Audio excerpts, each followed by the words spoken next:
বাংলাদেশি প্রবাসী দুই ভাইয়ের করুণ একটা ঘটনা আপনাদেরকে শেয়ার করব। বাংলাদেশি আলমগীর হোসেন এবং সিরাজ উদ্দিন, ওনারা সুন্দর জীবন যাপনের লক্ষ্যে ভালো আয় করবে এই প্রত্যাশায় লিবিয়াতে গিয়েছিলেন প্রবাসী হিসেবে। তো সেখান থেকে তারা একটা জামা জাইতুন নামে একটা জায়গায় তারা একটা ওয়ার্কশপে কাজ করত। সেই ওয়ার্কশপ থেকে লিবিয়ার মিলিশিয়া গ্রুপ এবং বাংলাদেশি একটা চক্র, যারা জিম্মি নাটক করে এবং এই নাটকের মাধ্যমে তারা বাংলাদেশে অবস্থানরত ভিকটিমদের পরিবারদেরকে লাইভে রেখে, অনলাইনে লাইভে রেখে ইমোতে বিভিন্ন ভাবে শারীরিক টর্চার করে এবং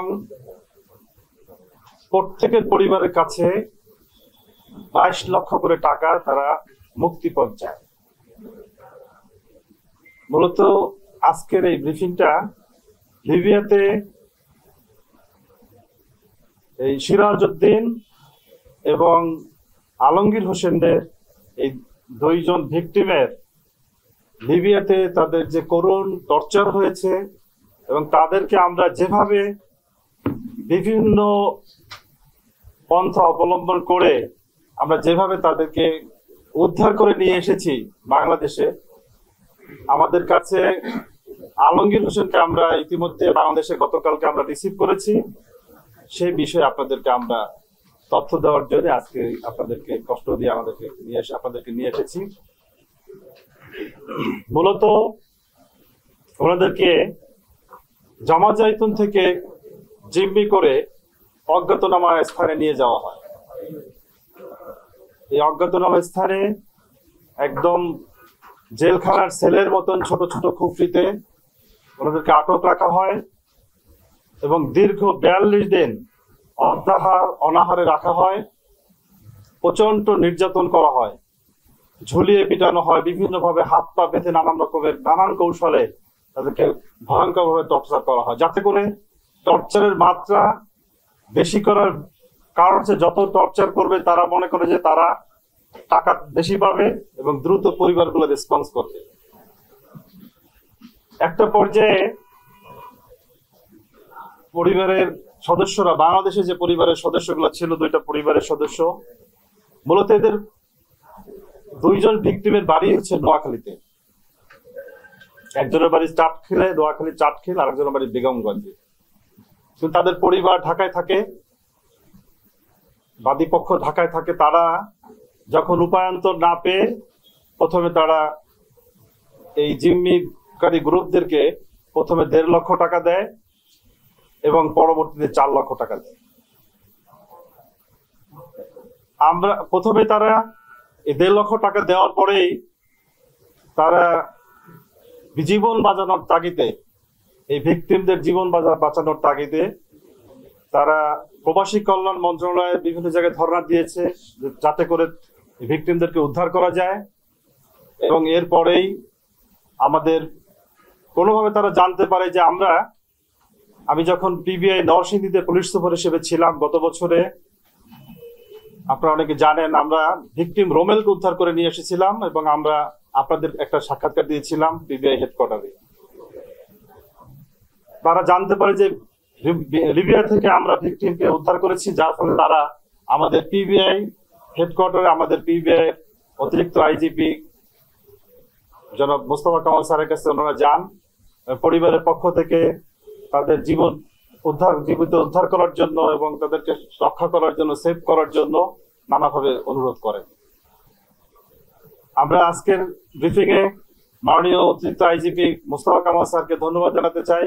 তার প্রত্যক্ষ দিক নির্দেশনা এবং ব্যবস্থাপনায় আজকের এই আমাদের যতটুকু অর্জন হয়েছে সেটা তার দিক নির্দেশনায় সম্ভব হয়েছে। এবং এর সাথে আমরা আরো ধন্যবাদ জানাতে চাই আমাদের ডিআইজি ইস্ট সাইদুর স্যারকে, আমাদের এইখানে পিবিআই ঢাকা মেট্রো নর্থে আমার সহকর্মী এবং আমার ব্যাচমেট, প্রিয় বন্ধু আমার, সে হচ্ছে জাহাঙ্গীর ভাই, অতিরিক্ত ডিআইজি জাহাঙ্গীর ভাই। তিনি এই মামলাটা প্রথম দিক থেকে মামলাটা ডিল করেছেন। পরবর্তীতে তার পোস্টিং হয়ে যাওয়ায় আমি এখানে দায়িত্ব গ্রহণ করেছি এবং এই মামলার শেষ অংশটা আমি ডিল করছি। এবং মামলার প্রথম অংশ থেকে আমি যেহেতু নরসিংদীতে ছিলাম, আপনারা জানেন নরসিংদীতে ভিকটিম রোমেল উদ্ধারের পর থেকে আমার পিবিআই অথরিটি, আমার অতিরিক্ত আইজিপি স্যার আমাকে এই মামলাটার ব্যাপারে সহযোগিতা করার জন্য আমাকে দিক নির্দেশনা দেন। আমি তখন থেকেই অ্যাড ছিলাম এই মামলায় এবং আমরা জাহাঙ্গীর ভাইকে এবং পিবিআই নর্থকে আমি তখন সহযোগিতা করেছি। এখন আমি এখানে দায়িত্বে আছি। আপনারা জানেন আমরা সার্বিক সবাই মিলে পিবিআই নরসিংদী থেকে শুরু করে আজকে এখানে পিবিআই নর্থ টিম আমরা সার্বিক সহায়তা করে আজকে আমরা ভিকটিমকে উদ্ধার করতে পেরেছি। তো আমরা ঘটনাটার জনগুরুত্ব বিবেচনা করে মামলাটা দেওয়ার জন্য বিভিন্ন জায়গায় ওনারা চেষ্টা করেছেন হয়তো। পরবর্তীতে আমরা এই আদাবরে মামলাটা দেওয়ার ব্যাপারে এবং আমরা সহায়তা করি এবং মামলাটা শতপ্রণোদিত হয়ে এই অজ্ঞাতনামা আসামিদের বিরুদ্ধে এই মামলাটা আমরা পিবিআই নর্থ অধিগ্রহণ করেছি এবং শুরু থেকে আমরা অধিগ্রহণ করে এই মামলাটা তদন্ত শুরু করি। এবং প্রথমে যে ভিকটিমের পরিবার 1.5 লক্ষ টাকা দিয়েছিল, ওই কানেকশনে আমরা বিভিন্ন তথ্যপত্র কালেকশন করি এবং সেখান থেকে আমরা রাজশাহী থেকে রাসেল হক নামে এক ছেলেকে আমরা বোয়ালিয়া থেকে আমরা গ্রেপ্তার করি এবং রাসেল হকের দেওয়া তথ্য মতে আমরা বেশ কিছু তথ্য পাই যে যারা তার আত্মীয় স্বজন যারা লিবিয়াতে রয়েছেন এবং এই চক্রের সাথে জড়িত। পরবর্তীতে আমরা কিন্তু তাদের অত্যাচার টর্চার কিন্তু থামেনি, ভিকটিমদের উপরে অত্যাচার টর্চার থামেনি। একটা পর্যায়ে বাধ্য হয়ে আবারও তাদেরকে 4 লক্ষ টাকা দেওয়া হয় এবং আমরা এই পর্যায়ে বাংলাদেশ ব্যাংকের বিএফআইইউ, আপনারা জানেন ফাইন্যান্সিয়াল ইন্টেলিজেন্স ইউনিট রয়েছে, তাদের সহায়তা গ্রহণ করি এবং তারা আমাদেরকে সর্বোচ্চ সহায়তা আমাদেরকে করেছে এবং বিএফআইইউর সহায়তা নিয়ে আমরা পরবর্তীতে বাগেরহাটের মোরেলগঞ্জ থেকে আমরা একজন আসামিকে গ্রেপ্তার করি, মিন্টু ফরাজি, যার নাম হচ্ছে মিন্টু ফরাজি। টাকা লেনদেনের ব্যাপারে, বিশেষ করে লেনদেনের ব্যাপারে সে সহায়তা করেছে এবং আমরা বিএফআই এর সহায়তা নিয়ে, বাংলাদেশ ব্যাংকের বিএফআই এর সহায়তা নিয়ে ওই 4 লক্ষ টাকা তারা যাতে উঠাতে না পারে প্রথম থেকে উদ্যোগ গ্রহণ করেছিলাম, ওই অ্যাকাউন্টটা ফ্রিজ করে দেই এবং আমরা এই দুটো আসামির কাছ থেকে মিন্টু ফরাজি এবং রাসেল হক, রাজশাহীর রাসেল হক এবং বাগেরহাটের মিন্টু ফরাজি, এদের কাছ থেকে আমরা বিভিন্ন তথ্যপত্র পাই এবং তাদের কাছ থেকে এই যে টাকা লেনদেনের যে রিসিটের কপি কিন্তু আমরা তাদের মোবাইল ফোন থেকে পাই, এটাও আমরা জব্দ করেছি এবং তাদের দুটি ফোন এবং আমরা তাদের 4টা সিম কার্ড আমরা জব্দ করি এবং তাদের বিভিন্ন সময় যে কমিউনিকেশন এবং ছবি এবং ভিডিও আমরা এগুলো জব্দ করতে সক্ষম হয়েছি এবং মিন্টু ফরাজি কে গ্রেপ্তার পরেই আমরা একটা চাপ প্রয়োগ করতে সক্ষম হই এবং এই চাপের মধ্য দিয়ে, কমিউনিকেশন করার মধ্য দিয়ে আমরা আসামি পক্ষকে লিবিয়াতে বাধ্য করি যে যাতে করে তারা এই ভিকটিমদ্বয়কে ছেড়ে দেয় এবং তারা বাধ্য হয়ে একটা পর্যায়ে তারা ভিকটিমদ্বয়কে লিবিয়ার একটা এলাকা, যেটা এলাকার নাম হচ্ছে জিনজিয়া নামক এলাকায়, একটা ত্রিপোলির জিনজিয়া এলাকায় একটা হসপিটাল এরিয়া, এটা এই এলাকায় তাদেরকে আহত অবস্থায় এবং অসুস্থ অবস্থায়, ট্রমাটাইজ অবস্থায় তাদেরকে ফেলে রেখে চলে যায় এবং সেখান থেকে